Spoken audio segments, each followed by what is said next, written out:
Bismillahirrahmanirrahim. Alhamdulillah wassalamu ala Rasulillah wa ala alihi washabihi man wala. Allahumma ighfir lana wa liwalidina wa li syuyukhina wa li jami'il muslimin. Amin. Qala al-Imam Syihabuddin Ahmad bin Ahmad At-Tayyibi rahimahullah wa nafa'ana Allahu bihi wa bi'ulumihi wa bi'ulumikum fid dharain. Amin. Qala al-harakatu ats-tsalath was-sukun. Wal harakatu waradat asliyah wa hiya ats-tsalath wa atat far'iyyah. وهي التي قبل الذي أميلا وكسرة كضمة كقيلا وعند نطق الحركات فاحذر نقصا أو إشباعا وأن تغير بمزج بعضها بصوت بعض أو بسكون فهو غير مرضي فمزج بعضها ببعض إنما يجوز في الفرع الذي تقدم وحيث أشبعت فقد ولت تمد ولم يجز إلا بحرف انفرد أعني به هاء الضمير بعدما حرك نحو إنه به سما فتصل الهاء بواو أو بياء وصلا إذا محرك قد وليا والنقص روم أو هو اختلاس وليس كل منهما ينقص بل هو مختص كروم الحرف إن يكسر يضم حال الوقف والاختلاس في نعم أرنا ونحو بارئكم ولا تأمننا ولا تعدوا لا يهدي إلا وهم يخصمون فدر الكل. Oke, cukup segitu dulu ya. Oh enggak, dua bait lagi. Wa qad yu'abbiruna an tarkis silah lilha bil ikhtilasi wa hiya mukmalah li anna waslaha bidzaka quddira tamama tahrikin laha bihi yura. Oke, cukup. Ya, kita bagi dua untuk pembacaannya dan pembahasannya ya. Oke, untuk hari ini juga pembahasannya tidak sampai segitu. Membahas perempatnya karena memang banyak rincian yang akan saya sampaikan. Baik, bab ini membahas tentang harokat. Ya, di setelah kita membahas tabiat huruf di dalam bahasa Arab itu dan di dalam Al-Quran tentunya ada huruf asliyah dan huruf far'iyah. Ya, jadi kita tuh bahasan sudah substansi ya, bukan prakteknya lagi. Praktek penting juga, tapi lebih kepada pendalaman substansi atau teorinya. Ya, sebagaimana saya sampaikan. Di sini di Matan At-Tibi ini tidak ada pembahasan makhorijul huruf, sifatul huruf ya. Itu sudah kalau bisa dikatakan sudah lewat gitu ya. Dari Jazariyah. Jadi memang kan salah satu tujuan adalah melengkapi dari pembahasan yang tidak terdapat secara tersurat ataupun tersirat di dalam Matan Jazariyah. Makhorijul huruf dan sifat huruf sudah kelas. Sudah final itu di Matan Jazariyah, jadi tidak diperlukan lagi bahas tersebut. Nah, sekarang pendalamannya adalah terkait hurufnya itu apa saja, pendalaman apa far'iyah atau asliyah. Begitu pula dengan harokat ya. Bahkan di Jazariyah sendiri kita tidak temukan satu bab yang berjudul bab harokat, tidak ada ya. Nah, tapi nanti mungkin kita temui misalnya terkait istilah raum ya, atau istilah ismam ya, atau istilah nanti kaidah umum yang wallafzu fi nadhirihi kamithlihi mukammilan min ghairi matakallufi bidutfi fi nutri bila ta'assufi. Itu kaidah umum terkait membaca Al-Qur'an. Nah, gimana cara-cara khususnya kita mengamalkan kaidah yang disampaikan Imam Al-Ghazali itu disampaikan di At-Tibi. Gimana caranya kita nggak takalluf berlebih-lebihan? Gimana caranya kita tidak taksir, mengurang-urangi. Membaca Al-Quran mesti proporsional dalam harokat ataupun huruf. Nah, disampaikan di At-Tibi ini. Baik.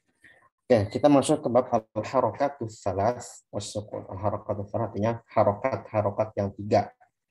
Ya, itu apa? Harokat yang tiga ini harokat asliyah. Itu adalah fathah, dhammah, kasrah. Ya, itu yang inti.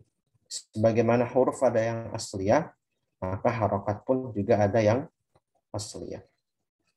Begitu pula untuk yang far'iyah. Di huruf ada istilah far'iyah, di harokat pun juga ada istilah far'iyah. Nah, bagaimana harokat yang far'iyah? Yaitu berasal dari huruf far'iyah. Ya, jadi contohnya kemarin kita di far'iyah membahas misalnya ada ismamus shadi zayan, mengismamkan shad dengan zai. Ismam di sini kita maksudnya khalab, ya, mencampur antara makhraj dan sifat shad dengan zai. Ihdinas shiratal mustaqim, ya kan? Atau misalnya kemarin ya az-zirat, ya. Terus misalnya yazdifun dan seterusnya. Ya kan? Nah, misalnya untuk az-zirat, ya, karena hurufnya itu bukan huruf asli, tidak shad dan tidak zai tapi bercampur, harokat yang lahir dari ismamus shadi zayan itu namanya harokat far'iyah.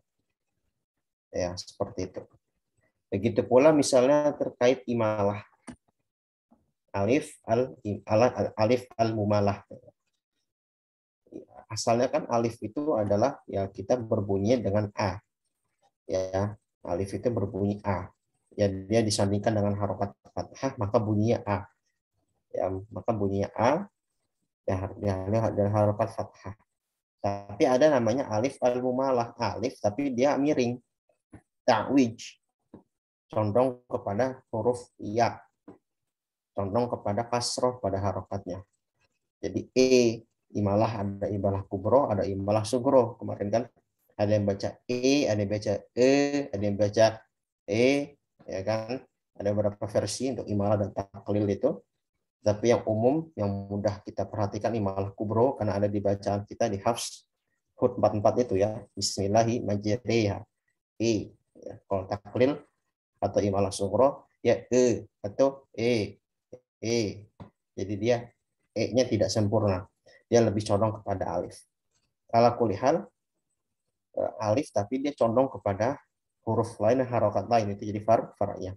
Huruf harokatnya yang terjadi adalah harokat far'iyah, bukan harokat asliyah. Nah itu ya, jadi seperti itu terkait al harokatus salas, ya.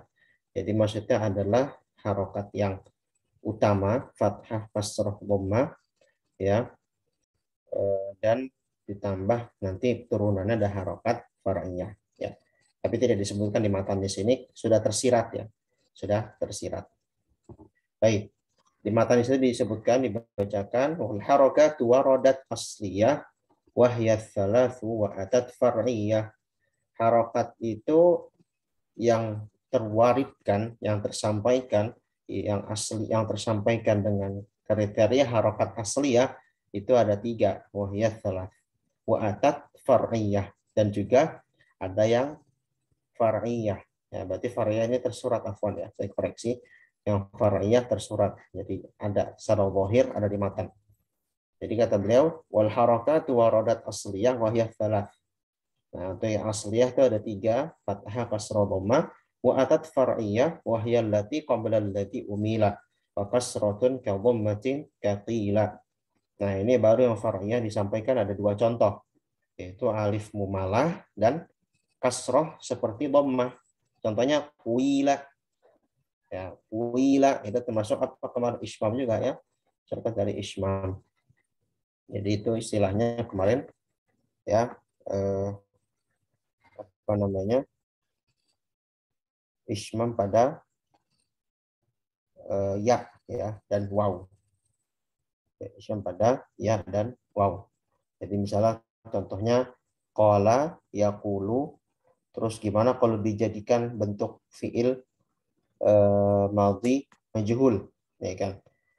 Tambah dibacanya bisa asalnya dalam shorof itu adalah kuwila. Ya kan? Lalu melalui proses tasrif yang panjang yang mungkin kita tidak perpanjang di pembahasan ini, ya bisa dibaca dengan wila untuk menjaga apa? Menjaga asal bentuk dari tasrifannya tersebut. Sebagian ahli lughah dan ahli tajwid atau ahli qiraah menggantinya bukan kuila tapi qila. Oke, menjadi kasrah. Nah, itu sudah kita bahas kemarin ya.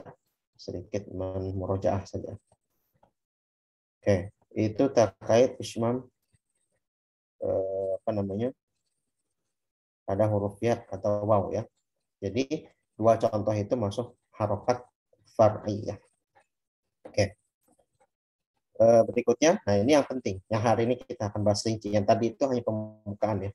Jadi yang wal harokat warodat asliyah wahya salatu adat far'iyah wahya allati qabla alladhi umila fakasratun kadhammatin kaqila. Ini hanya mukadimah saja. Kita sudah bahas lah ya, mencakup di bahasan huruf asli dan far'iyah. Nah, sekarang ini adalah terkait bahasan ini ada dua bahasan yang penting. Pertama terkait tahdzir, peringatan-peringatan dalam membaca Al-Quran, secara khusus yang berkaitan dengan harokat dan huruf.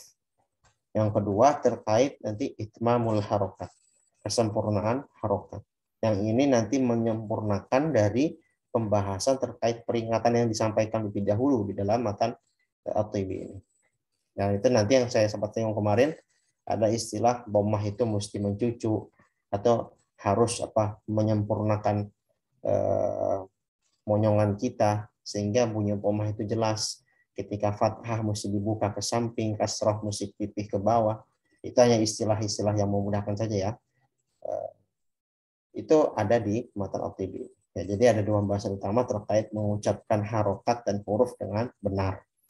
Baik, tentunya nanti ada beberapa perspektif qiraat ya. Lagi-lagi saya sampaikan, ada beberapa pembahasan yang itu nanti ditinjau dari perspektif qiraat. Artinya nanti ada bacaan-bacaan yang mungkin tidak dibaca di bacaan Hafs, tapi itu ternyata dibaca di bacaan imam-imam lain sebagai tambahan wawasan bagi kita. Baik. Bait ketiga ya, wa inda nutqil harakati fahdhara naqsana wishba'ana an tughayyira. Ini masuk ke terkait tanbihat atau tahdzirat. Nah, bisalah kita sampaikan peringatan ya. Adalah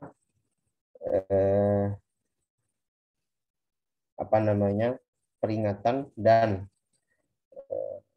sekaligus juga menjadi ancaman ya. Tapi ancaman bukan berarti neraka atau dosa ya, tapi untuk agar kita lebih memperbaiki bacaan Quran kita, beberapa kriteria dalam menyempurnakan harokat dan huruf dalam bacaan Quran. Bagaimana? Pertama kata beliau, wa inda nutkil harokati fahdhara naqsan. Yang pertama, jangan sampai kalau kita mengucapkan harokat pada huruf-huruf Arab di dalam Al-Quran itu nakis, kurang. Ya, jadi kurang harokatnya, tidak terlihat harokatnya, sehingga jadi terlihat jadi harokatnya tidak sampai satu harokat. Padahal untuk standar minimal harokat itu satu. Ya, standar minimal harokat di dalam bahasa Arab secara umum satu harokat. Bisa nggak 2/3? Bisa nggak 1/3? Nggak sampai satu kan dia? Bisa, tapi itu nanti istilahnya lain. Ikhtilas, ada raum, yang itu nanti bersinggungan bahasa. Nah, secara umum, Imam At-Tibi memperingatkan jangan sampai kita baca Quran itu dengan nakas atau isbah, memanjang-manjangkan, ya, menambah kadar panjang. Awan tuwayyira bimasji ba'dhiha bisautin ba'dhin, atau merubah tughayyir, taghyir bimasji ba'dhiha, tamzij. Jadi dia merubah dan juga menggabungkan, bahkan mencampurkan suatu harokat dengan harokat lain, atau satu huruf dengan huruf lain, yang itu tentunya tidak memiliki kriteria yang terdapat pada huruf far'iyah atau harokat far'iyah. Nah, jadi mencampur, merubah, jangan sampai. Au bisukunin fahuwa ghairu marudi, atau dia mensukunkan huruf berharokat atau mengharokatkan huruf yang sukun. Nah, bagaimana perinciannya? Nah, kita bisa lihat langsung coba di slide ya, saya sudah buatkan. Ini cukup segitu saja bait hari ini kita bahas. Tapi ini ada beberapa penjelasan yang mendetail dan nanti butuh praktek juga. Baik, tadi kata beliau adalah pertama, wa 'inda nutqil harakati fahdhara naqsan. Jadi di dalam tahdzirul qiraah, saya memberikan judul itu judul dari saya sendiri ya. Di slide itu adalah tahdzirul qiraah, yaitu peringatan bacaan Al-Qur'an. Ya, peringatan terhadap bacaan Al-Qur'an. Ternyata bacaan itu bisa ditahdzir, bisa diancam, bisa diperingatkan. Tentunya dengan beberapa kriteria. Di situ kalau menurut Imam At-Tibi ada 5 kriteria, yang 3 terakhir itu sebenarnya hampir bersamaan ya. Ya, hanya dibuat istilah lebih berbeda saja untuk lebih memperjelas. Jadi yang pertama tadi kata beliau apa? Wa inda nutqil harakati fahdhara naqsan. Yang pertama naqis. Jangan mengurang-ngurangi harokat. Itu pertama. Lalu yang kedua, isba' nanti. Yang ketiga, taghyir. Yang keempat, tamzij. Yang kelima, taskin. Nah, untuk taghyir, tamzij, taskin ini saya bilang tadi hampir memiliki kesamaan ya. Memiliki kesamaan. Nanti yang berbeda itu hanya pada prakteknya dan pendalaman klasifikasinya saja. Itu ya, hampir sama. Nah, adapun nakis sama iswa ini nanti memang bertentangan, gitu ya. Baik. Yang pertama nakis dulu kita sampaikan. Nakis itu artinya membaca harokat huruf dengan tidak sempurna. Ya, kalau nggak dibaca sama sekali ya itu nanti jadi sukun. Ya, sukun itu nanti beda bahasa. Dia tidak termasuk harokatus salas karena dia sukun itu sejatinya ya tidak berharokat. Dia dalam kondisi sukun. Ya, sukun kalau bisa sedikit saya sampaikan jangan sampai diartikan mati ya. Kita ini kan sering banget sukun apa non mati, mim mati gitu ya. Sebenarnya kurang tepat. Kalau kita ingin bilang sukun itu terjemahan dalam Indonesia yang lebih tepat apa? Stabil.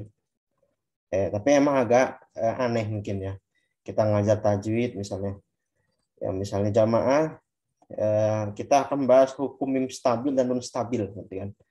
Orang masih apa? Ada emang istilah non stabil, mim stabil. Tapi memang sebenarnya dalam bahasa Arab itu lebih tepatnya sukun itu bukan mati. Karena sukun itu kan apa? Dari sukun, ada juga makna sakinah. Kata sakinah, sukun itu artinya tenang, damai, stabil. Ya, sakinah, mawaddah, warahmah kan begitu. Tenang ya. Jadi sebenarnya bukan non mati. Ya, non maut kalau itu kalau mau disampaikan non maut, mim maut ya. Nah, itu sedikit sampaikan. Kalaupun nggak mau diterjemahkan lebih baik ya. Jadi kita ngomongnya non sukun, sukun. Apa sukun itu ya sukun?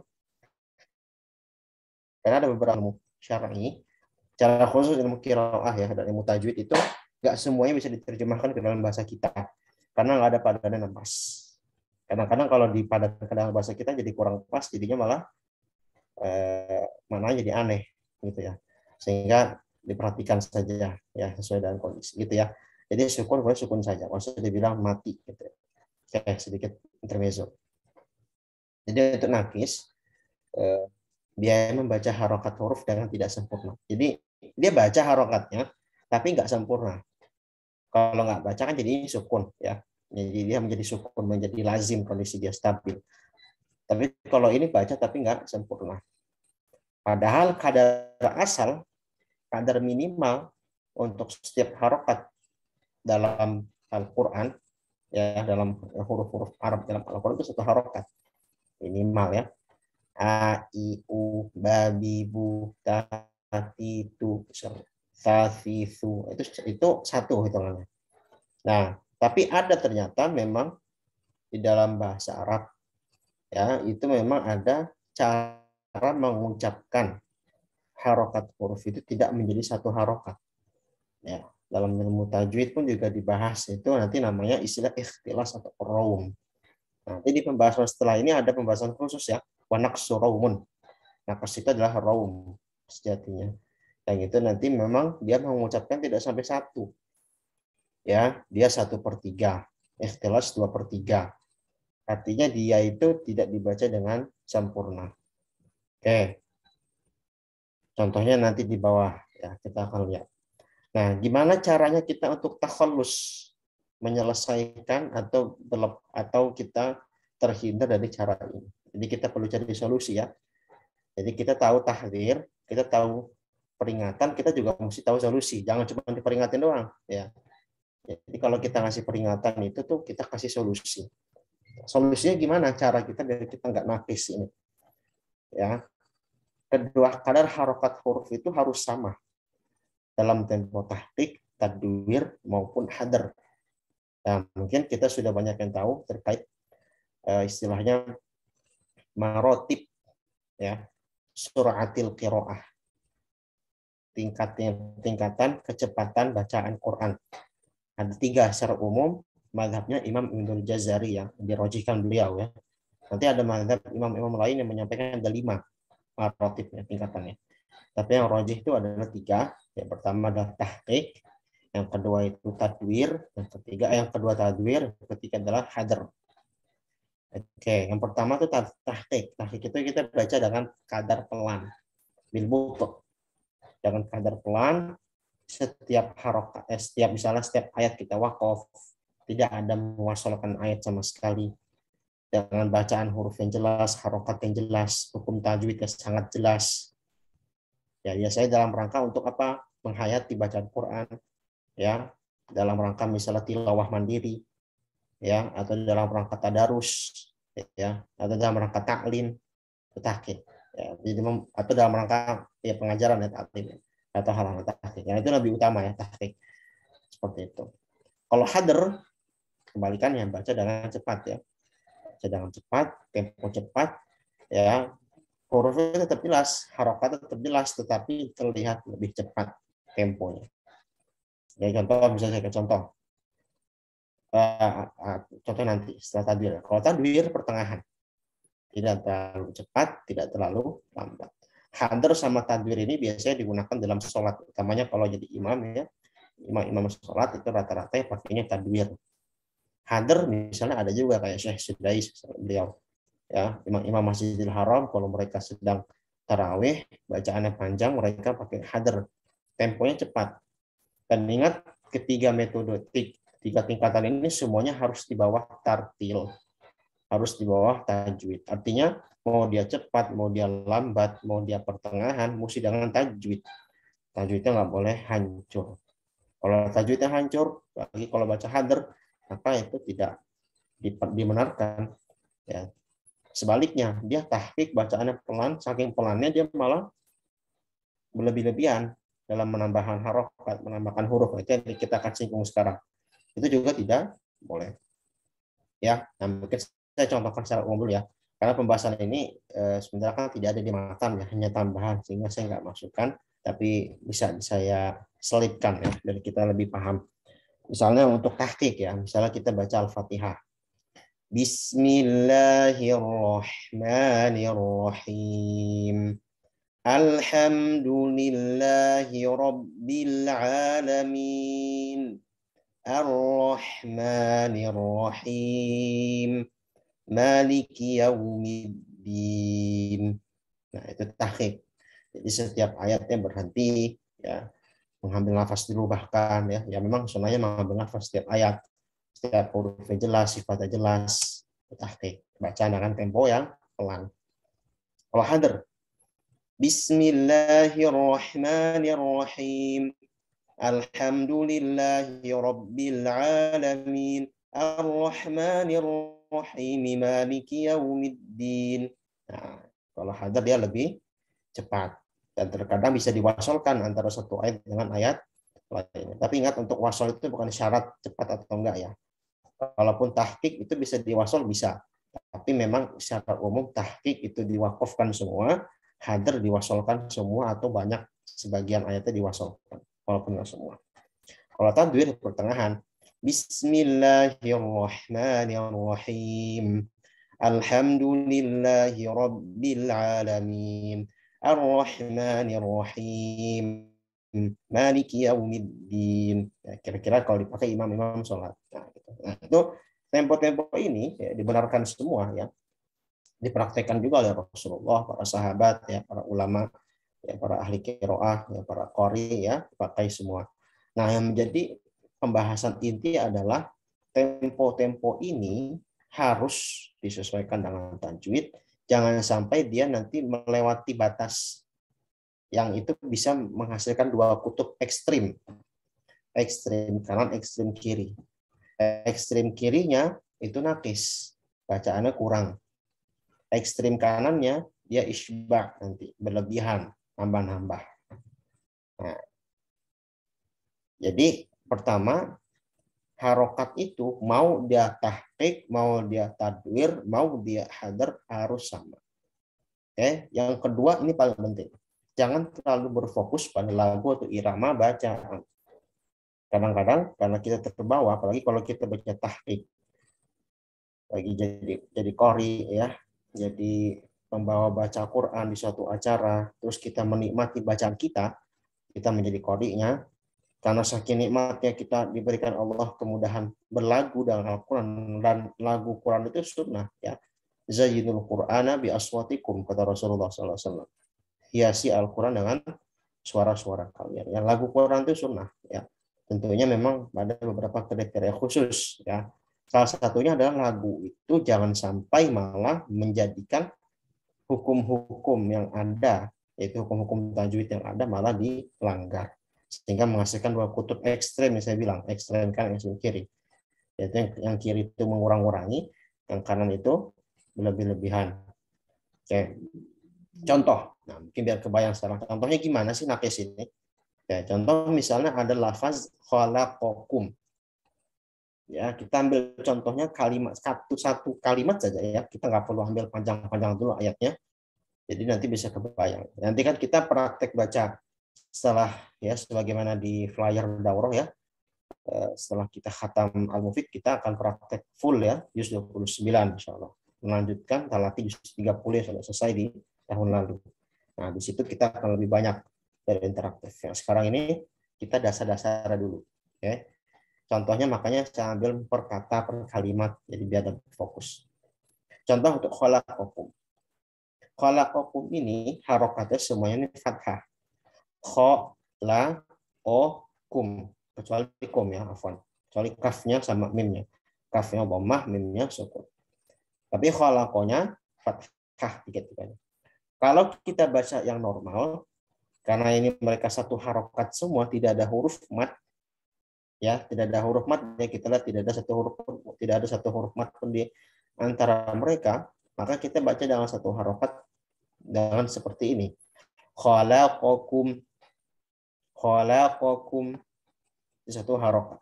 Kalau dua harokat kan khalaqakum, tapi itu kan nggak boleh ya, nggak ada juga kalau hanya contoh saja, ya itu satu harokat. Nah, nakis ini dia nggak baca satu harokat.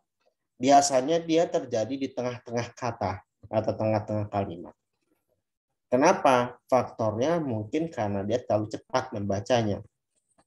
Jadi dia baca hadar atau tadwir, saking cepatnya ada harokat yang berada di huruf tengah di satu kalimat itu malah dibacanya kurang dari satu harokat. Contoh khalaqakum. Jadi kalau tadi satu harokat khalaqakum jelas semua. Kalau di bawah satu harokat jadi 1/3, jadi raum misalnya. Gimana? Khalaqakum, khalaqakum. Oh, kalau kita slow motion, kalau satu harokat semuanya khalaqakum. Itu satu tuh. Tapi kalau raum dijadikan raum atau ikhtilas, ini istilah yang sama ya. Nanti perinciannya ada di pembahasan berikutnya. Jadi 1/3 atau 2/3 harokat. Slow motionnya begini. Khalaqakum. Ko itu masih belum satu. Kalau ko yang satu tuh ko. Tapi ko. Dan itu dengan kadar yang cepat. Khalaqakum. Khalaqakum. Khalaqakum. Nah, itu menjadi kurang dari satu harokat. Dan ini lahan. Ini masuk kategori lahan.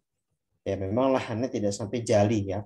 Tapi kita sekali lagi hendaklah hindari lahan itu walaupun lahan khafi. Ya, lahan khafi pun ada yang berakibat fatal ya kalau kita biarkan terus-menerus. Nah, jadi itu contohnya nakis. Contoh lagi misalnya ya'idukum. ya'idukum. Di sini mana yang jadi pembahasan? Ya, ainnya. Ainnya. Jadi ain kasroh, kalau misalnya kita baca kecepatan, kadang-kadang harokat kasroh pada ain itu malah tidak terlihat jelas. Atau ya hanya dibaca sepertiga. Ya'idukum, ya'idukum. Kalau saya kan gimana? Ya'idukum, ya'idukum. Kita mau pakai hadar misalnya. Ya'idukum, ya'idukum. Itu satu. Tapi pakai hadar, tapi dengan menjadikan dia sepertiga harokatnya juga nggak tepat. Ya'idukum, ya'i, Nah itu. Kalau slow motion kita gitu ya. Harusnya ya, sama seperti khalaqakum. Ya, sama habisnya khalaqakum. Jadi khalaqakum ya khalaqakum. Mau cepat khalaqakum. Semua harus jelas semua. Khalaqakum. Jangan khalaqakum. Qafnya malah dikorbankan menjadi kurang harokatnya jadi satu harokat. Begitu pula ya'idukum. Lagi-lagi ainnya di tengah. Jangan sampai ya'idukum nakis jadinya. Ya'idukum.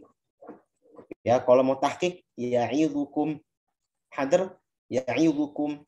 Tadwir ya'idukum. Satu semua.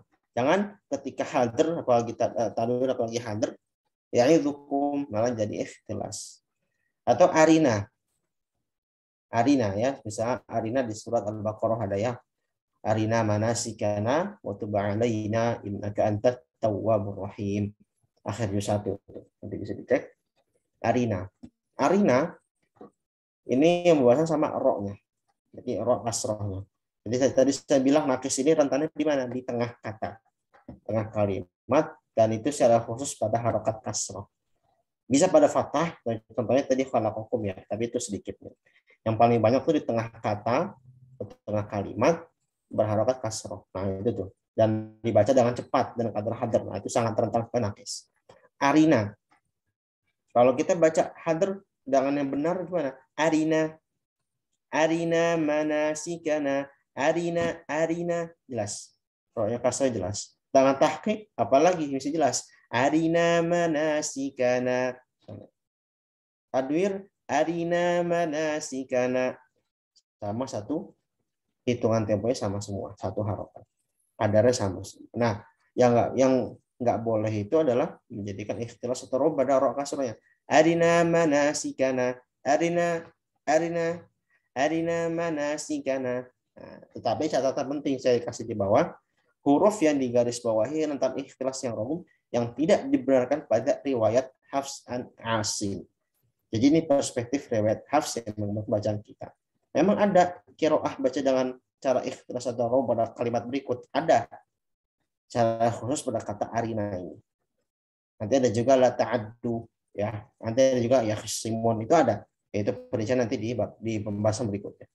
Jadi nanti misalnya Imam As-Susi ya dari Abu Amr. Jadi beliau baca nanti arina itu dengan ikhtilas. Arina manasikana. Jadi bukan arina, tapi arina manasikana. Ro kasrohnya hanya berharokat 1/3 saja. Begitu ya. Seperti itu. Oke. Enggak. Yadhabu mu'dhamu yadhabu. Oh ya betul. Rom saya agak lupa nih. Kadang rom itu 1/3 atau 2/3. Itu jadi PR buat saya. Kadang-kadang suka ketukar. Pokoknya antara 1/3, 2/3 antara ikhlas dan rom. Ala kulli hal seperti itu. Jadi untuk Imam As-Susi misalnya Nabi Amr itu dia membaca seperti itu contoh dari Imam Qiraah. Untuk ya'idukum khalaqakum ya'idukum saya belum tahu referensinya. Ada imam lain baca dengan ikhtilas, tapi khalaqakum seperti tidak ada yang baca dengan ikhtilas. Yang ada mungkin di idgham ada khalaqkum. Itu ada Imam As-Susi lagi. Kalau qaf ketemu kaf itu di idgham ya dalam satu kata. Gitu. Nah, tapi yang lain tidak saya tahu. Yang lain saya belum ketahui. Gitu ya. Jadi intinya ya dalam bacaan kita Hafs sendiri kan kita untuk ikhtilas dan rom itu nanti adanya di mana? Hanya satu tempat itu di Yusuf itu ayat 11. Ya, la ta'manna itu kita bisa baca la ta'manuna atau la ta'manna la isma. Ya, itu menyusul pembahasannya biar lebih fokus ya seperti itu. Nah, intinya Kalau kita nggak ada hukum-hukum ini jelas semua. Ya'idukum, khalaqakum, ya'idhukum, arina. Ya, semuanya berharokat satu harokat gitu ya. Jangan dikurang-kurang. Jangan ya'idukum, khalaqakum, ya'idhukum, arina, ya'idhukum, arina. Jangan malah mengurangi tempo atau kadar harokat tersebut. Baik, itu nakis ya. Nah, sekarang berikutnya ke kutub yang berikutnya yaitu isba. Kalau isba kebalikannya.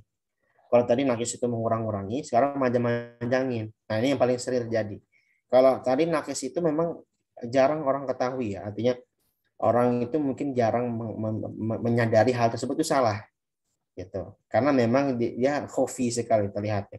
Akibatnya kalau dia salah itu lahan khofi paling maksimal.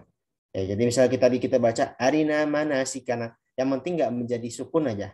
Arna atau jadi khalakum ya, kalau jadi sukun ada perincian lagi, ada yang khofi, ada yang jali gitu ya. Kalau arna itu enggak, kalau arina jadi sukun, roknya arna itu enggak jali. Tapi kalau ya'idukum misalnya, nah, itu khawatir menjadi jali ya, seperti itu. Nah, tapi kalau isbaq ini manjang-manjang ini rentan sekali lahan jali. Ya, rentan sekali lahan jali. Bahkan bisa dikatakan hampir mayoritas praktek isbaq ini kalau dibiarkan jadi lahan jali, merusak bacaan kita. Jadi contohnya memanjangkan kadar bacaan itu huruf harokat yang kadarnya melebihi huruf lainnya yang enggak sesuai, yang tidak sesuai dengan kadar asalnya. Jadi kalau asalnya dia cuma dibaca satu, jangan dibaca dua, gitu ya. Atau sebaliknya dia kadar dua malah dikurangin satu. Nah, jadi kita tuh mesti tawasud, pertengahan, nggak berlebih-lebihan, nggak mengurang-ngurangi. Istilah lainnya itu namakan tamtid, memanjang-manjangkan. Idkhal, memasukkan huruf. Ya, ini nanti idkhal ini masuk ke istilah ilmu qiraat lebih khusus ada. Ya, tawallud, melahirkan, menimbulkan huruf baru. Jadi isba' ini tuh artinya memanjang-manjangkan, yang nanti dengan memanjangkan itu konsekuensinya bisa nimbul harokat baru, huruf baru, nah gitu ya, sehingga menjadi fatal. Gimana solusinya biar kita nggak jatuh kepada isba'? Nah, yang pertama tidak telat masuk ke huruf setelahnya. Ya, jadi ini tips dari guru saya, ya, hafizahullah, beliau pernah menyampaikan seperti itu. Ya, Ustadz Muhammad Umar ya, hafizahullah, untuk satu guru saya beliau menyampaikan kaidah ini nih. Penting sekali kalau kita baca Al-Quran itu, ya salah satunya caranya biar kita nggak isba', kita nggak tawallud, kita nggak tamtid, nggak telat masuk. Ya, kadang kita sering telat masuk. Ya, kita ikut kegiatan saja, masuk kelas, masuk kuliah misalnya, atau masuk kerja, telat kan nggak etis ya. Sama seperti bacaan Al-Quran. Kalau ada hal-hal yang telat-telat seperti itu, nah itu bisa menimbulkan kesalahan yang tidak diharapkan. Yang pertama, nanti contohnya saya contohkan. Yang kedua, tidak mengayunkan bacaan. Jadi baca itu jangan diayun-ayun kayak ayunan ya. Apa sih faktor mengayunkan itu? Lagu. Ya, jadi kadang-kadang lagu ya. Jadi saya bilang lagu itu bagus ya, sunnah banget. Tapi jangan menjadikan lagu itu malah memalingkan kita dari hukum tajwid. Apalagi dari tadabbur. Nah, itu paling parah ya, kalau hanya lagu ya tapi nggak ada tadabbur, parah ya. Apalagi kalau dia nggak memperhatikan hukum tajwid, itu parah ya. Tapi kalau lagunya justru digunakan untuk semakin menghayati Al-Quran, mengamalkan Quran, hukum-hukum tajwid yang makin mantap, nah itu lebih baik. Begitu. Nah, yang terakhir tadi tidak berfokus pada lagu itu irama bacaan. Maksudnya tidak berfokus itu tidak menjadikan itu sesuatu yang paling harus didahulukan. Gitu ya, itu maksudnya. Jadi bukan berarti nggak boleh berlagu. Harus, saya bilang harus berlagu. Sunnah berlagu, bukan harus afwan ya. Sunnah berlagu, dianjurkan berlagu, tapi jangan menjadi kadar yang paling utama didahulukan. Itu ya. Kalau misalnya dia berhadapan dengan hal-hal yang lebih wajib seperti hukum tajwid dan sebagainya. Baik, contoh. Nah, kita contoh. Misalnya tadi dibilang tidak telat masuk. Contohnya kita ambil potongan kalimat famayyaman. Famayya.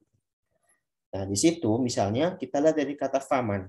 Fa-nya harokat fathah, satu harokat. Tidak ada mat ya. Mim sama. Nun sukun. Ya satu harokat, ain sukun, mim berharokat, lam sukun. Artinya kita bisa simpulkan kalimat ini saja tidak ada mat, gitu ya. Nah, tetapi terkadang kita tidak menyadari kalau kita telat masuk secara khusus misalnya pada kata tertentu, misalnya mim, ya misalnya mim. Di sini kasih contoh mim, kalau kita telat masuk mim kepada nun setelahnya, maka khawatir dan bahkan bisa terjadi itu idghal tawalud template, nambah manjang-manjangin, nambah huruf baru, sehingga menjadilah hal yang tidak diinginkan. Seharusnya dibaca famay ya'mal, tapi bisa dibaca famay ya'mal, famai. Kenapa jadi mai? Karena dia telat masuk. Famai langsung.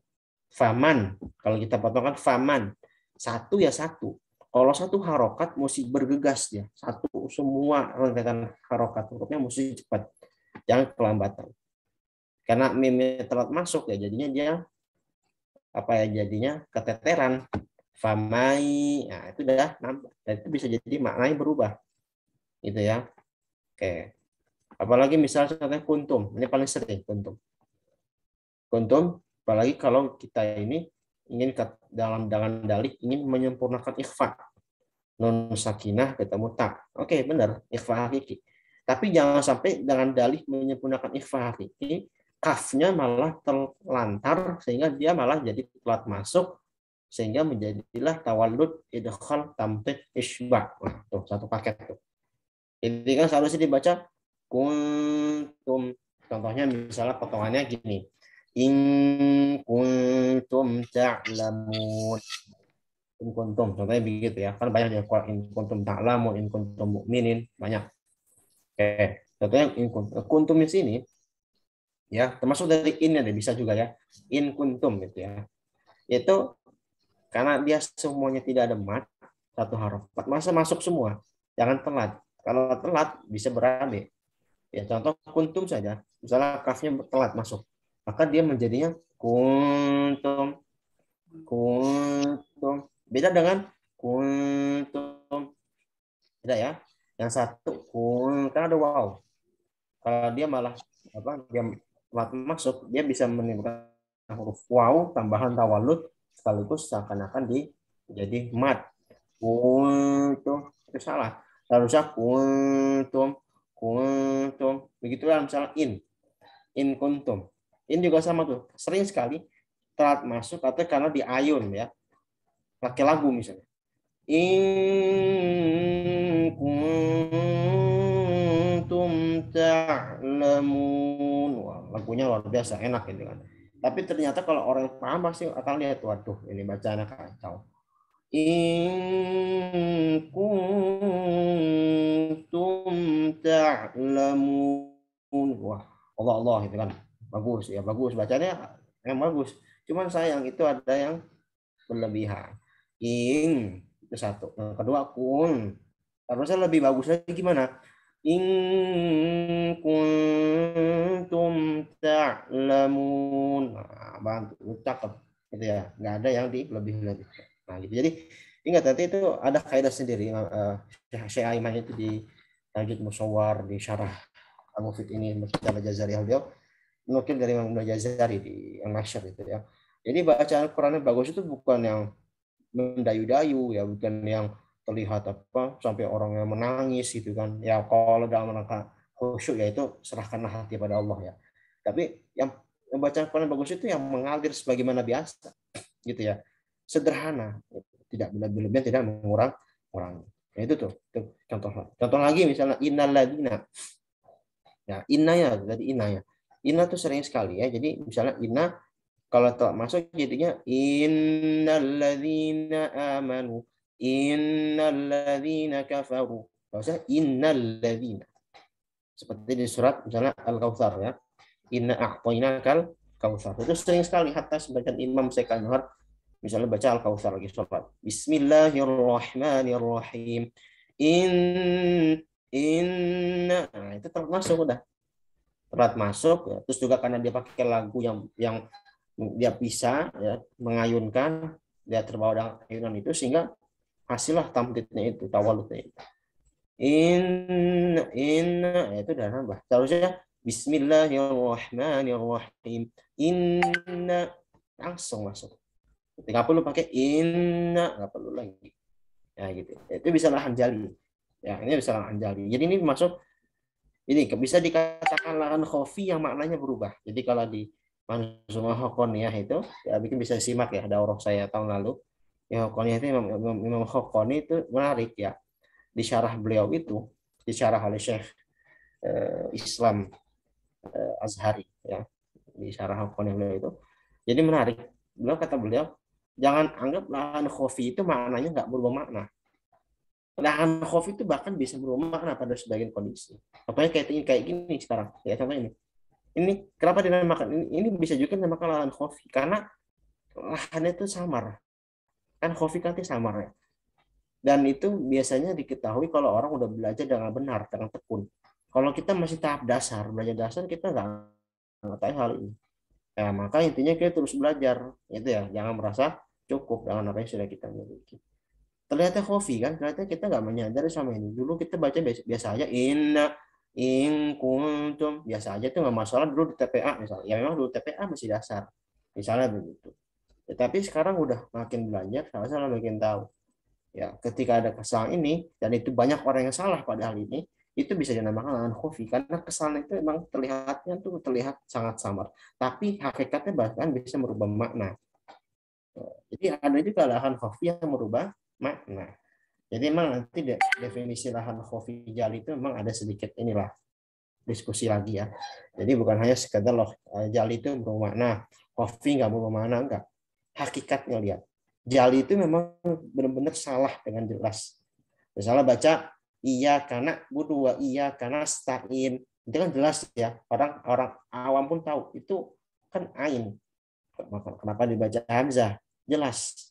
Itu akhirnya maknanya berubah. Ada juga lahannya khofi. Khofi itu memang nampaknya tuh enggak apa penampakan kesalahan itu minim karena enggak semua orang tahu hal tersebut kecuali kalau dia belajar. Nah, gitu ya. Nah, jadi untuk ispa ini perhatikan lagi ya.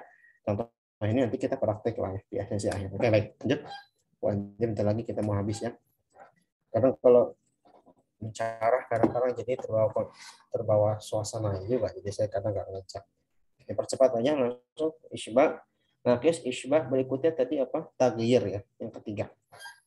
Taghyir. Nah, taghyir ini sama tamzij ya, sama. Jadi dia dua model ya. Jadi kalau takdir itu merubah, tamzid itu mencampur. Ya, gimana contohnya? Misalnya khotama. Ada kata khotama. Khotama ini kalau kita lihat harokatnya fathah semua kan. Khotama. Tetapi nanti ini akan berkaitan dengan itmamul harokat. Tentang imamul harokat, semua harokat. Kalau kita nggak menyempurnakan harokat fathah dengan benar, itu fathahnya bisa nyampur dengan dhammah. Gimana? Khotomo, khotomo. Jadi fathahnya jadi tafkhim. Itu nggak benar. Khotama, jangan khotomo, khotomo. Apalagi kalau misalnya khotamallahu ala qulubihim misalnya. Kalau misalnya fathah ketemu dengan lafzul jalalah. Sementara huruf fathahnya itu huruf yang tarqiq, huruf tipis, huruf istifal misalnya. Huruf istifal misalnya. Atau huruf yang huruf infitah atau huruf tebal, lafzul jalalah atau ismul jalalah yang dihukumi tafkhim. Kadang-kadang itu ngaruh jadinya fathahnya ngikut tebal. Dan tebal itu ngarahnya malah ke dhammah. Walaupun nggak dhammah murni, tapi ngarah. Jadi dia seakan-akan berubah dan nyampur. Jadi antara fathah atau dhammah gitu. Khotomo itu antum baca fathah atau dhammah. Kalau dhammah kan khutumu. Itu contoh saja. Kalau fathah khotama. Tapi kalau kita nggak itmam, nggak sempurna, baca gimana? Khotomo. Itu bacanya dhammah atau fathah itu. Nah, itu yang salah. Jadi kita na'budu ya. Na'budu misalnya.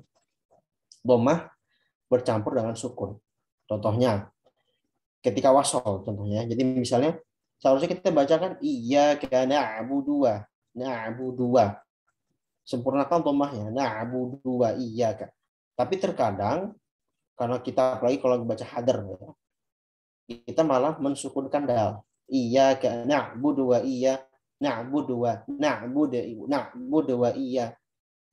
Nah, hati-hati.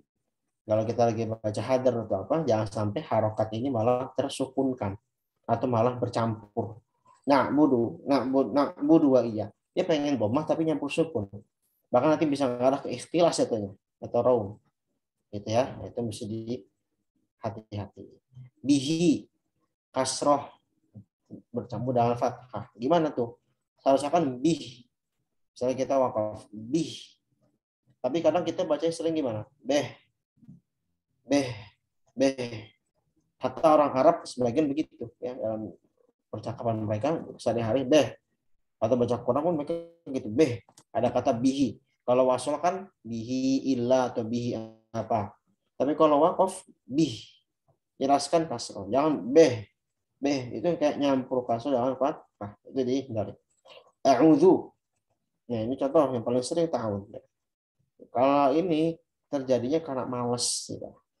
Kita malas menggerakkan mulut kita untuk sempurna mengucapkan Al-Quran dengan baik.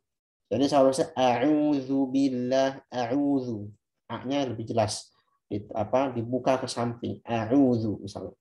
Tapi ini dia malas buka. Gimana? A'udzu billah, a'udzu billah, a'udzu billah. Itu antum baca fathah atau sukun.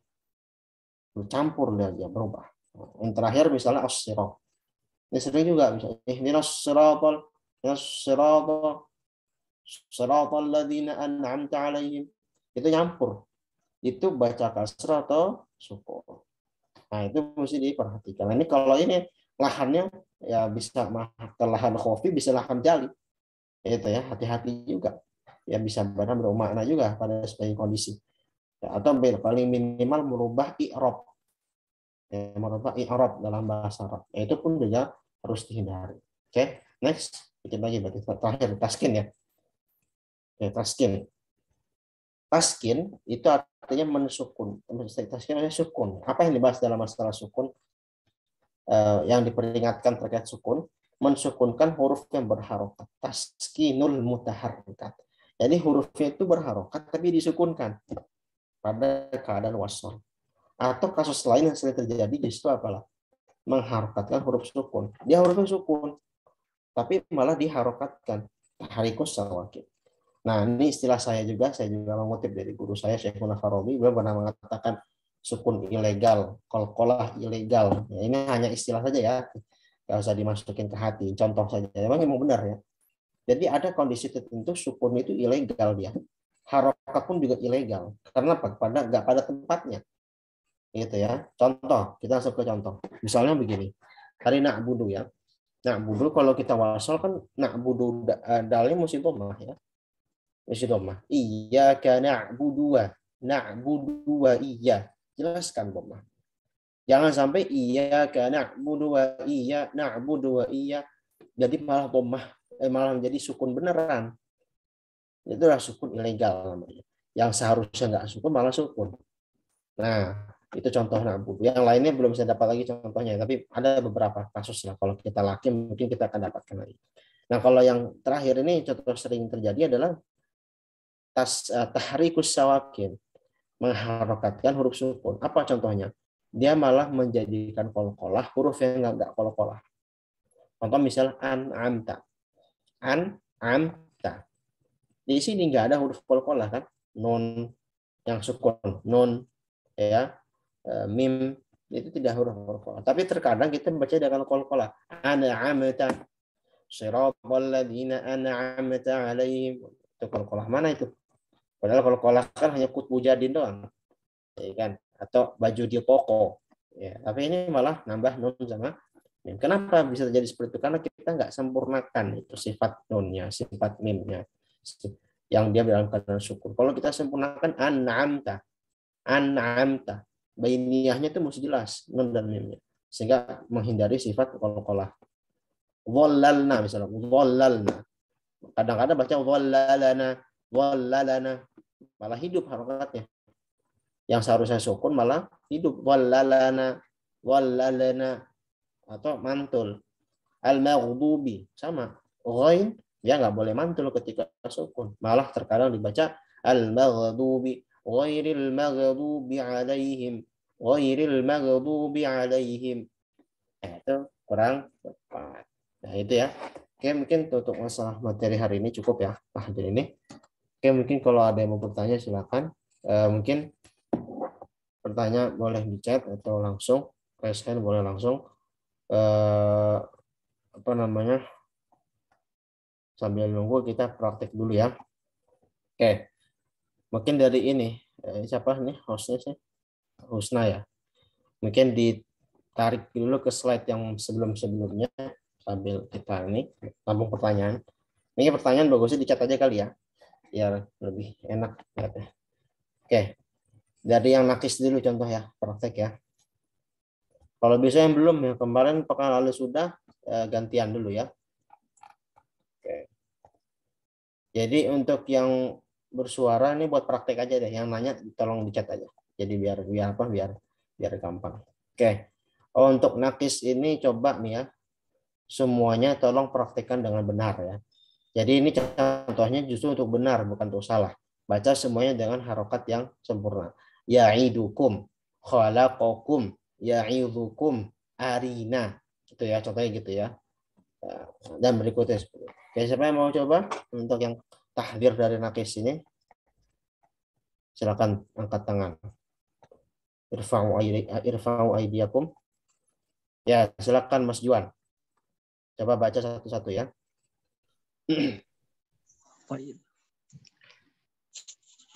Ya'idukum Oke. khalaqakum ya'idhukum arina. Oke, ahsantum. Ya, bagus ya. Oke, jadi kalau untuk contoh satuan begini insya Allah mudah ya. Nah, nanti yang paling menantang kalau sudah praktek talaki nih. Nah, kadang-kadang kalau kita laki ya kita darus, nah itu kadang-kadang nggak kepikiran gitu ya. Tapi itu jadi bekal lah. Bagus. Berikutnya contoh yang nakis setelah nakis isbah. Coba silakan isbah di next slide-nya. 3 contoh fama ya'mal kuntum innal ladina ya. Contohnya jangan benar ya, bukan mencontohkan isbahnya. Jadi mesti benar famai ya'mal, jangan famai. Itu salah. Kuntum jangan nambah. Innalladzina jelaskan innanya. Innalladzina. Oke. Siapa yang mau coba? Dari akhwat mungkin. Gantian. Silakan irfa'u aydiyakum. Raise hand. Kalau nggak ada akhwat, ikhwan lagi boleh silakan. Yang belum.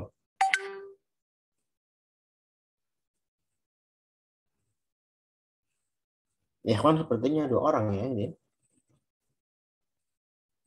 Akhwat ada yang mau? Kalau nggak saya tunjuk ini. Mesti bisa. Mesti ada yang praktek ya.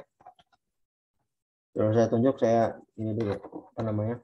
Saya kasih kesempatan dulu yang mau. Saya boleh Ustadz. Ya, silakan. Ibu Sri ya, silakan. Kita contoh langsung. Yang betul ya Ustadz ya. Betul ya. Famai ya'mal Oke. kuntum innalladzina. Oke, cukup ya. Itu ya. Jadi jangan ada isbah. Baik. Berikutnya setelah isbah, apa setelah isbah tadi? Taghir sama tamzij ya. Yang akhwat, yang ikhwan lagi. Ikhwan berarti siapa nih? Ikhwan cuma 2 ya. Mas Juan sama Mas Dio ya. Berarti Mas Dio coba silakan.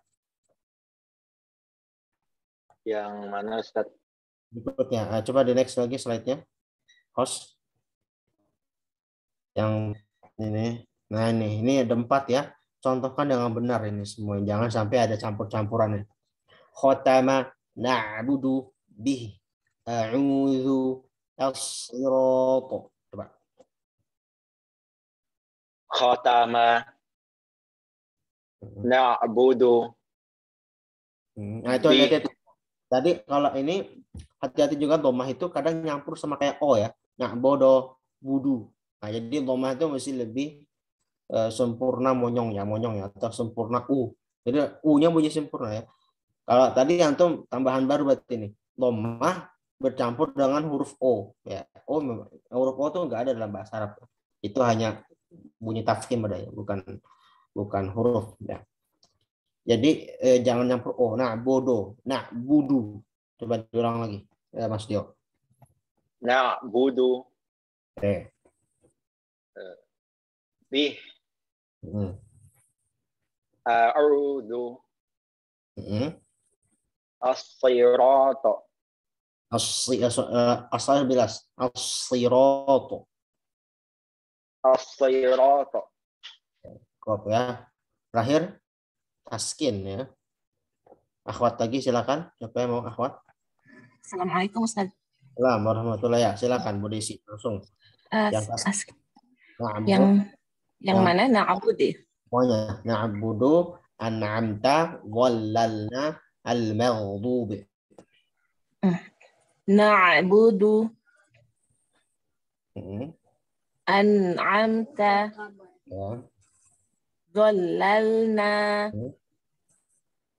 al-maghdubi. Oke, bagus ya. Ahsantum, barakallahu fikum jami'an. Oke, baik. Cukup untuk praktek. Sekarang baru pertanyaan ya. Ada 2 pertanyaan yang udah masuk nih ya. Oke, dari Mas Dio. Hukum mencampur qiraat dalam sholat. Masya Allah. Nanyanya udah tinggi nih, mencampur qiraat ya. Luar biasa. Oke. Ini saya rasa mungkin antum sudah atau sedang mempelajari qiraat. Kalau nanya begini biasanya orang ini sedang mempelajari atau bahkan sudah ya. Kalau yang belum kayaknya nggak perlu nanya begini ya. Buat apa gitu kan. Tapi kalau yang sedang mempelajari atau yang sudah pasti akan nanya gini. Bagus ya. Oke, saya akan jawab. Ini hukum ini ijtihad jatuhnya ya. Jadi tidak ada dalil khusus ya dari Nabi dan athar sahabat dan para ulama mazhab pun yang menerangkan terkait bagaimana hukum membaca berbagai qiraat di dalam salat. Nah, karena ini terkait qiraat, maka hukumnya dikembalikan ke ahli qiraah, ke ahli fikih ya. Beda. Ahli fikih kan terkait ibadahnya, tata caranya. Kalau ini karena ditanya hukum qiraat, berarti memang dikembalikan ke ahli qiraahnya. Nah, Imam lagi-lagi kita kembali ke Imam Ghazali ya, sang muhakkik ya, sang maestronya ilmu tajwid dan qiraat. Jadi beliau sendiri memang di dalam An-Nashr-nya beberapa ulama-ulama mengatakan tidak layak ya, itu tidak pas kalau kita mencampur qiraat dalam satu sholat. Pendapat pertama itu mengatakan bahwasannya satu sholat itu harus satu qiraat. Jadi kalau misalnya kita baca sholat dengan bacaan hafs saja, ya udah hafs ya, dari takbiratul ihram, dari al-fatihah sampai rakaat terakhir. Ya, mau itu sholat subuh, mau sholat yang 4 rakaat, duhur, asar, itu harus. Ada juga pendapat yang mengatakan makroknya itu atau bacaan qiraatnya itu patokannya bukan satu sholat, tapi satu rakaat. Jadi misalnya satu rakaat itu dia membaca dengan hafs. Dia misalnya sholat subuh ya. Telepon, saya cas ini bentar ya. Laptop bentar.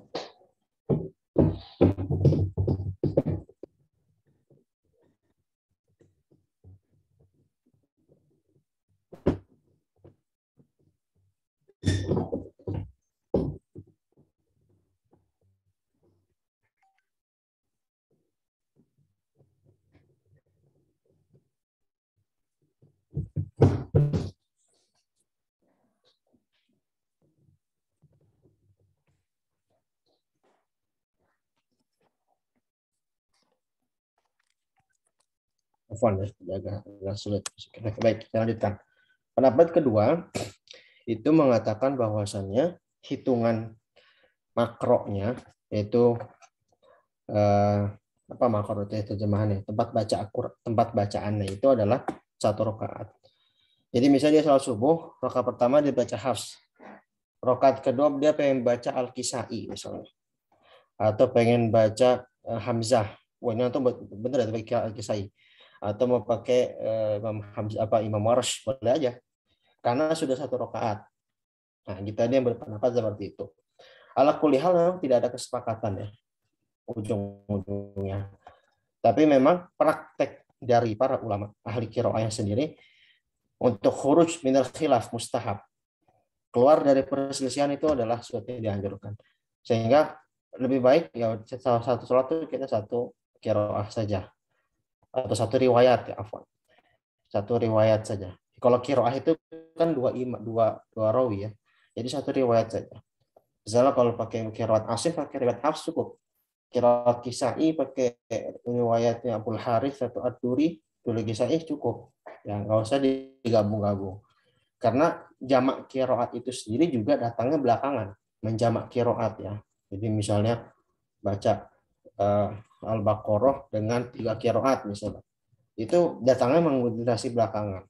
Ya ketika memang ilmu qiraat sudah tersebar, sudah terkodifikasi untuk mempersingkat waktu pula karena memang sungguh lama ya kita ingin belajar qiraat sab'ah. Pun saya juga sampai sekarang belum hatam-hatam qiraat sab'ah ya, masih terus belajar. Itu tuh butuh waktu lama. Jadi itu datang belakangan sehingga hukumnya juga belakangan pun datangnya. Ala kulli hal lebih baik ya kalau untuk sholat karena sifatnya ibadah ya sudah ditentukan gitu ya. Bacaannya maka dengan satu riwayat saja dalam satu sholat begitu ya. Tapi yang jelas nggak diperbolehkan tuh gini.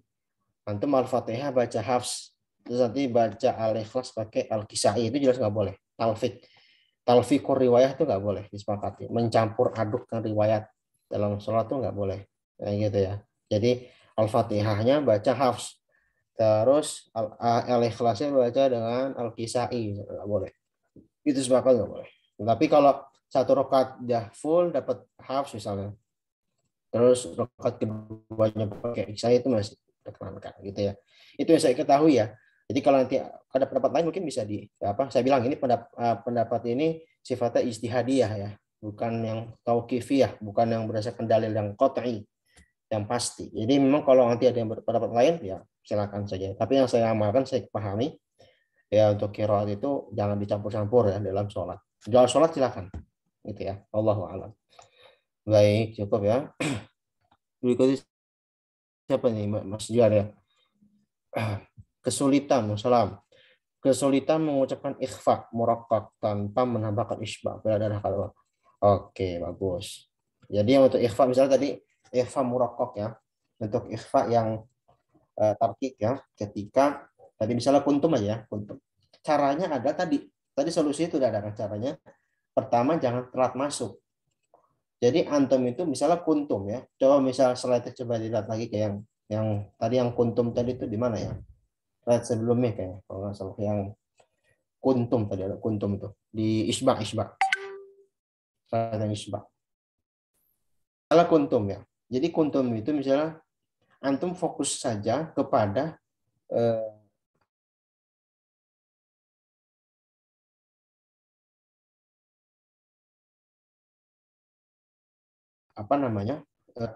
orang itu fokusnya memufah kepada ta. Jadi kafnya malah diabaikan. Jadi dia kan fokusnya nun mukhfah ketemu ta. Jadi fokusnya kuntum. Dia karena fokusnya hanya nun dan ta. Padahal kaf itu kan lebih dulu. Ya kan? Makanya harus semuanya diperhatikan. Kafnya diperhatikan, nun mukhfahnya diperhatikan, ta-nya diperhatikan. Kuntum. Nah, kan dapat. Memang itu nggak mudah ya, perlu pelatihan. Jadi caranya adalah tadi yang saya bilang di slide itu ada. Jangan telat masuk. Jadi langsung aja kun. Gitu ya, kun. Bikin dulu ilhar nggak apa-apa. Tapi kalau dalam tilawah jangan ya. Ini buat latihan. Latihannya bikin dulu ilhar. Kun, tum. Gitu kan. Kuntum misalnya. Atau misalnya in kuntum. Bikin dulu ilhar semua. In kuntum. Sekarang antum mengucapkan itu semua tanpa ada tambah-tambahan ya. Terus antum samarkan. Nun ketemu kaf, ikhfa. Nun ketemu ta, ikhfa. In kuntum. Nah, soal dapat. Itu cara dari saya. Jadi seperti itu kira-kira untuk menyelesaikan masalah terkait ikhfa murakkak ya, agar lebih sempurna tanpa isbah. Itu ya. Baik. Terakhir ya dari Mas Yuan ya. Alun, Masya Allah. Luar biasa. Berarti benar ya. Jadi saya senang nih di antara peserta sudah ada yang belajar qiraat itu saya senang sekali. Jadi nyambung gitu ya. Yang belum nggak masalah ya. Semua jadi motivasi. Belajar kolun ketika mengenal silah mim jamak dan qasar munfasil maka takkan dalam kalimat taurih. Oke. Saya coba itu jadi ikhfa mufakham. Oh iya, yang tadi yang muraf ini ya, kuntum. Coba saya jawab yang terakhir dulu ya. Yang kuntum itu kalau mufakham kan ingat aja. Mufakham itu kalau ketemu huruf isti'la itbaq. Jadi misalnya nun ketemu qaf, miu qabl. Ingat ikhfa itu kan dia ada istilah tahiyah ya, persiapan. Dia persiapan ya, ada tahiyah, ada talamus, ada dua cara tuh. Ya, tapi saya memilih tahiyah, persiapan kepada huruf datang setelahnya. Kalau antum fokusnya kepada kuntum atau in kuntum, kan huruf setelahnya huruf isti'la. Huruf istifal. Huruf istifal, huruf infitah. Jadi antum seharusnya nggak menimbulkan huruf tebal. Nggak tafhim seharusnya ya. Seharusnya. Kalau antum kuntum, berarti antum salah itu. Jadi tafhim ya. Kuntum. Itu antum salah. Jadi antum malah mengarah kepada makhraj to. Karena kan to, tak, dal satu makhraj. Ya kan? To, dua dal, dua ta. Min huwa min. Uliyat sana ya. Ya dia satu makhraj. Ya, jadi mungkin antum salah tempat makhrajnya. Kalau benar makhrajnya, insya Allah nggak salah. Ya, insya Allah nggak salah. Kuntum. Kalau jadi tafkhim itu malah khawatir. Memang takutnya salah makhraj itu.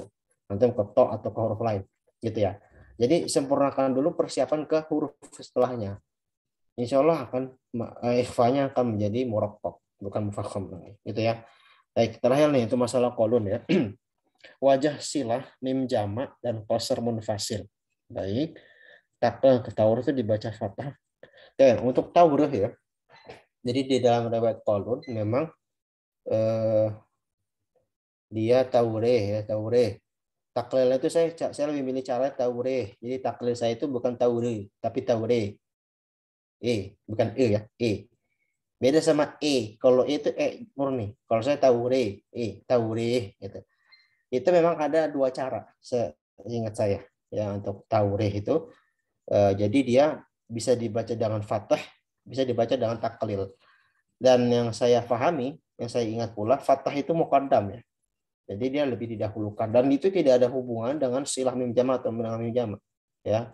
Kalau silah mim jamak atau dengan iskan mim jamak itu nanti kaitan dengan qasr tawassut untuk mad munfasil. Gitu ya. Adapun taurah dan taurah atau taurah itu seingat saya tidak ada korelasi di situ. Jadi apa namanya itu nanti hukumnya kembali ke taurahnya itu sendiri. Dan yang memang untuk muqaddamnya di fathah memang untuk taurah atau taurah ya. Untuk riwayat kolun memang fokus dia muqaddamnya dengan fathah. Taklil itu wajah kedua. Wajah tsani ya di riwayat kolun gitu. Dia ada taurah taurih gitu. Yang muqaddam dengan fathah gitu ya. Itu singkat saya. Nanti kalau saya salah saya koreksi lagi insyaallah. Tapi itu yang saya pahami. Oke, baik, itu cukup ya. Insyaallah barakallahu fikum jami'an. Semoga bermanfaat buat kita semua. Mohon maaf jika ada kekurangan. Untuk dalam doa kafaratul majlis. Subhanakallahumma bihamdika asyhadu an la ilaha illa anta astaghfiruka wa atubu ilaik. Assalamualaikum warahmatullahi wabarakatuh. Waalaikumsalam warahmatullahi wabarakatuh.